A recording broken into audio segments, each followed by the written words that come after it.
ماكينة تعبئة كاتشب مقدمة من شركة المهندس منسي للصناعات الهندسية والتغليف الحديث. معكم مصطفى أبو واحد، فن صيانة، شركة المهندس منسي للصناعات الهندسية والتغليف الحديث.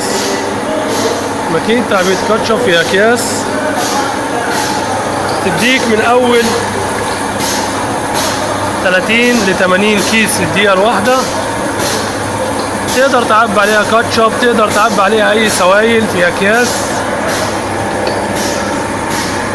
ماكينة تعبئة كاتشب في أكياس مقدمة من شركة المهندس منسي للصناعات الهندسية والتغليف الحديث.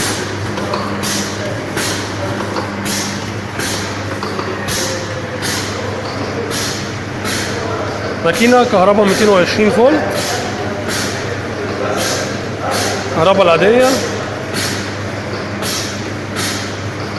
ماكينة تعبئة كاتشب في أكياس مقدمة من شركة المهندس منسي للصناعات الهندسية والتغليف الحديث.